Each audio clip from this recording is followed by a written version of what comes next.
किसी छोटे से गांव में रामू और सीता नाम के दो पति पत्नी रहते थे। दोनों का जीवन बेहद साधारण था। रामू खेती बाड़ी करता था और सीता घर संभालती थी। उनके कोई बच्चा नहीं था, लेकिन वो एक दूसरे के साथ से बेहद खुश थे। फिर भी सीता के मन में हमेशा किसी को अपना कहकर प्यार देने की ख्वाहिश बहुत थी। एक दिन रामू अपने खेतों में काम कर रहा था। तभी उसने झाड़ियों के पास कुछ हलचल देखी। पास जाकर उसने देखा कि एक छोटा सा नेवले का बच्चा झाड़ियों में पड़ा है। वह घायल था और उसकी मां शायद उसे छोड़कर जा चुकी थी। रामू को उस छोटे जीव पर दया आ गई। उसने सोचा कि इसे इस हालत में छोड़ देना ठीक नहीं होगा। वह नेवले के बच्चे को अपने दुपट्टे में लपेटकर घर ले आया। सीता ने उसे देखा और तुरंत उसकी देखभाल में लग गई। उसने बच्चे के घाव साफ किए और उसे दूध पिलाने का इंतजाम किया। वे दोनों अब उस छोटे नेवले को अपने बच्चे की तरह पालने लगे। उन्होंने उसका नाम मोती रखा। मोती अब उनके परिवार का हिस्सा बन गया था। जैसे जैसे वह बड़ा होता गया, रामू और सीता ने महसूस किया कि मोती उनमें से एक जैसा ही बन गया है। वह उनके साथ खाना खाता, आंगन में खेलता और रात में उनकी चारपाई के पास सोता। मोती बेहद चतुर और वफादार था। वह सीता के आसपास ही रहता और जब भी कोई अजनबी घर के पास आता तो सतर्क हो जाता। रामू और सीता को लगता था कि मोती न केवल उनका पालतू है, बल्कि उनका रक्षक भी है। एक दिन रामू खेतों में काम करने गया था और सीता घर पर अकेली थी। वह अपने काम में लगी हुई थी। तभी पास के जंगल से एक बड़ा सांप उनके आंगन में घुस आया। सीता को इसका पता नहीं चला। सांप धीरे धीरे घर के अंदर घुसने लगा। मोती ने सांप को देख लिया और तुरंत सतर्क हो गया। सांप जहरीला था और मोती के लिए खतरनाक साबित हो सकता था, लेकिन उसने बिना सोचे समझे सांप पर हमला कर दिया। दोनों के बीच घमासान लड़ाई हुई। आखिरकार मोती ने सांप को मार गिराया, लेकिन इस लड़ाई में वह खुद भी बुरी तरह घायल हो गया। जब सीता ने यह देखा तो वह दौड़कर मोती के पास आई। उसने सांप को मरा हुआ देखा और समझ गई कि मोती ने उसकी जान बचाई है। वह उसे अपनी गोद में लेकर रोने लगी। मोती की बहादुरी की खबर पूरे गांव में फैल गई।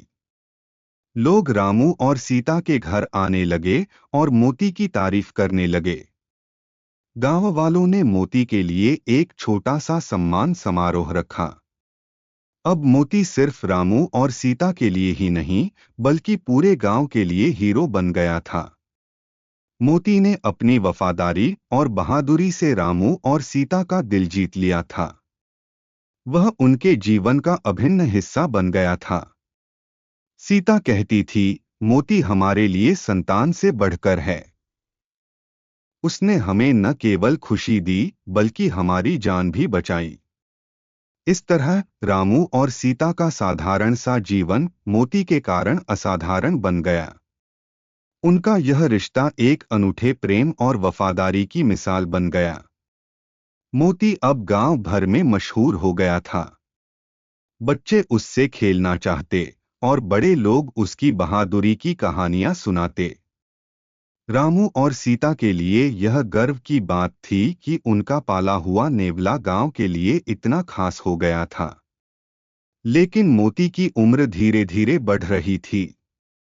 वह पहले की तरह फुर्तीला नहीं रहा था और रामू और सीता को यह चिंता सताने लगी थी कि वह ज्यादा दिन उनके साथ नहीं रहेगा। सीता ने एक बार रामू से कहा, हमने मोती को अपने बच्चे की तरह पाला है। उसकी खुशी और देखभाल में कोई कमी नहीं होनी चाहिए। रामू ने सहमति जताई और फैसला किया कि अब वे मोती के आराम और खुशी का खास ध्यान रखेंगे। रामू ने मोती के लिए एक छोटा सा आरामदायक घर बनाया। सीता हर दिन उसके लिए खास खाना बनाती। अब मोती ज्यादा समय आराम करता था, लेकिन जब भी कोई खतरा महसूस होता, वह पहले की तरह चौकन्ना हो जाता। एक दिन गांव में एक बड़ा उत्सव हुआ। रामू और सीता ने सोचा कि मोती को भी इसमें शामिल करना चाहिए। उन्होंने मोती को बड़े प्यार से नहलाया और उसके गले में एक रंगीन माला पहनाई। जब वे उसे लेकर उत्सव में पहुंचे, तो गांव वालों ने उनका स्वागत किया और मोती को देखकर तालियां बजाईं। एक रात रामू और सीता गहरी नींद में थे। गांव में अंधेरा छाया हुआ था। तभी कुछ चोर गांव में घुस आए। उनका इरादा रामू के घर से कीमती सामान चुराने का था। जैसे ही उन्होंने दरवाजे की कुंडी तोड़ी, मोती जाग गया। मोती ने चोरों को देख लिया और जोर जोर से गुर्राने लगा। चोर डर गए, लेकिन उन्होंने मोती को चुप कराने की कोशिश की। मोती ने बहादुरी से उनका सामना किया। उसने जोर जोर से आवाज की, जिससे रामू और सीता जाग गए। रामू ने तुरंत गांव वालों को बुलाया। गांव वालों के आने तक मोती ने चोरों को बाहर जाने नहीं दिया। आखिरकार चोर पकड़े गए। इस घटना ने मोती की बहादुरी को और बड़ा बना दिया। अब गांव के लोग मोती को गांव का रखवाला कहने लगे। मोती के साथ बिताए दिन रामू और सीता के लिए यादगार थे। लेकिन उम्र बढ़ने के साथ उसकी सेहत कमजोर हो गई। एक दिन वह रामू और सीता के आंगन में बैठा था। सीता ने उसे अपनी गोद में लिया और रामू ने उसे प्यार से सहलाया। मोती ने धीरे धीरे अपनी आंखें बंद कर लीं। वह हमेशा के लिए सो गया। रामू और सीता ने उसे प्यार से विदा दी और अपने घर के पास एक पेड़ के नीचे दफना दिया। मोती के जाने के बाद भी उसकी यादें रामू और सीता के दिलों में हमेशा जीवित रहीं। वे अक्सर उसकी बहादुरी और वफादारी की कहानियां सुनाते। गांव के लोग भी मोती को कभी नहीं भूले। रामू ने कहा, मोती ने हमें सिखाया कि सच्चा प्यार और वफादारी इंसान और जानवर के बीच भी हो सकता है। वह सिर्फ एक नेवला नहीं था, वह हमारे परिवार का हिस्सा था। इस तरह मोती की कहानी पूरे गांव के लिए प्रेरणा बन गई। उसकी बहादुरी और वफादारी ने यह साबित कर दिया कि जानवर भी प्यार और अपनापन समझते हैं और वे जीवन में अनमोल साथी हो सकते हैं। मोती के जाने के बाद रामू और सीता के जीवन में एक खालीपन आ गया। आंगन में उसकी उछल कूद, उसके खेलने की आवाज और उसकी वफादारी की यादें हर दिन उनकी आंखों के सामने आतीं। वे अक्सर पेड़ के नीचे जाकर उसे याद करते, जहां उन्होंने मोती को दफनाया था। गांव के लोग भी मोती की कहानी भूलने को तैयार नहीं थे। वे जब भी रामू और सीता से मिलते, मोती की बहादुरी और उसकी वफादारी के किस्से सुनाते। मोती अब केवल एक जानवर नहीं, बल्कि गांव की संस्कृति और गौरव का प्रतीक बन गया था। एक दिन कुछ गांव के बच्चे रामू के पास आए। उनके हाथों में एक छोटा सा नेवले का बच्चा था। उन्होंने बताया कि यह बच्चा भी मोती की तरह झाड़ियों में अकेला मिला था। रामू और सीता ने बच्चे को देखा और तुरंत उसे अपने पास रखने का फैसला किया। सीता ने उसे प्यार से उठाया और कहा, यह हमारी जिंदगी में मोती की याद को जिंदा रखेगा। हम इसे भी वैसे ही पालेंगे जैसे हमने मोती को पाला था। उन्होंने नए नेवले का नाम छोटू रखा। छोटू बेहद शरारती और चंचल था। वह पूरे घर में दौड़ता भागता और रामू और सीता के साथ खेलता। गांव के लोग जब भी रामू और सीता के घर आते, छोटू उन्हें देखकर खुशी से कूदने लगता। गांव वालों ने मोती की याद में उसके सम्मान में एक छोटा सा स्मारक बनाने का निर्णय लिया। उन्होंने गांव के चौराहे पर एक पत्थर की मूर्ति बनाई जो मोती के साहस और वफादारी की प्रतीक थी। मूर्ति के नीचे लिखा गया, यह हमारे गांव के नायक मोती की याद में है, जिसने अपने जीवन से वफादारी और साहस का परिचय दिया। हर साल गांव में एक उत्सव मनाया जाने लगा, जिसमें मोती की कहानी सुनाई जाती और लोगों को सिखाया जाता कि प्यार और वफादारी कितनी महत्वपूर्ण हैं। छोटू के आने के बाद रामू और सीता के जीवन में फिर से खुशियां लौट आईं। छोटू में उन्हें मोती की झलक दिखती थी और वे उसकी देखभाल में पूरी तरह जुट गए। छोटू भी मोती की तरह चतुर और वफादार था।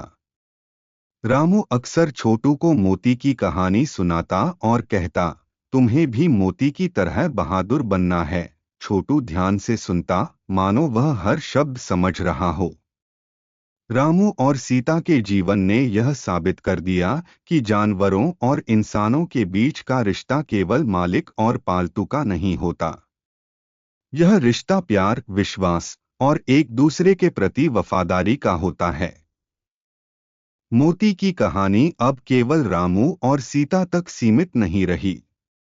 यह गांव के बच्चों, युवाओं और बुजुर्गों के लिए प्रेरणा बन गई।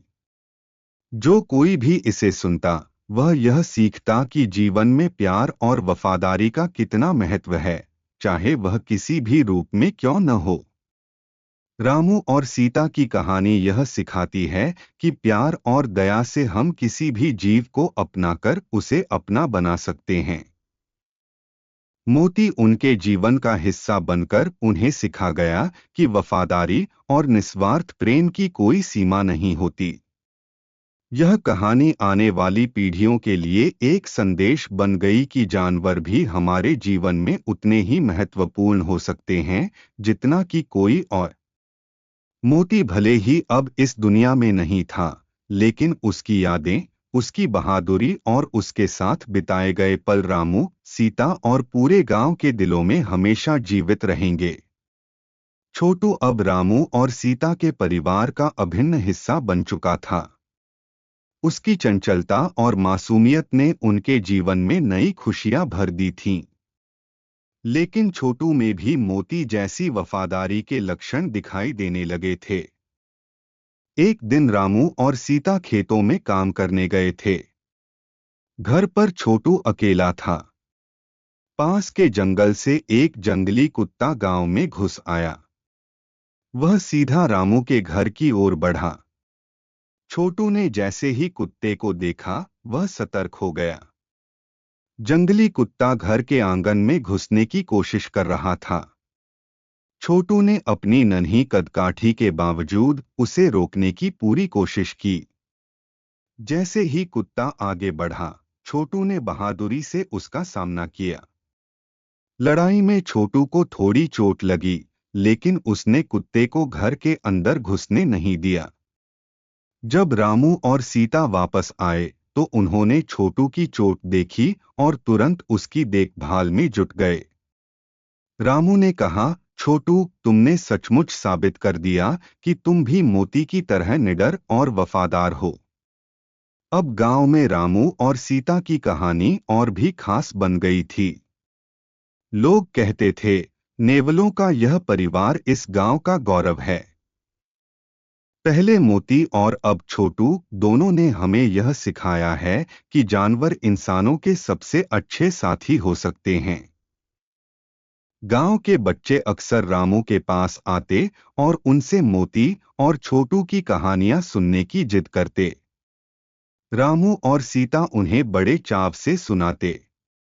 बच्चों को यह कहानियां इतनी पसंद थीं कि वे इन्हें अपने दोस्तों और परिवार वालों को भी सुनाते। रामू ने छोटू को खास प्रशिक्षण देना शुरू किया। उसने छोटू को समझाया कि कैसे खतरे को पहचानना है और उससे निपटना है। छोटू तेजी से सीखने लगा। उसने न केवल घर की रक्षा करना सीखा, बल्कि गांव के अन्य जानवरों के साथ भी अच्छा व्यवहार करना शुरू किया। वह अब गांव में सभी का प्यारा बन गया था। एक दिन गांव में एक बड़ा मेला लगा। रामू और सीता ने छोटू को भी अपने साथ मेले में ले जाने का फैसला किया। मेले में छोटू ने बच्चों और बड़ों का खूब मनोरंजन किया। लोग उसकी चपलता और समझदारी की तारीफ करते नहीं थक रहे थे।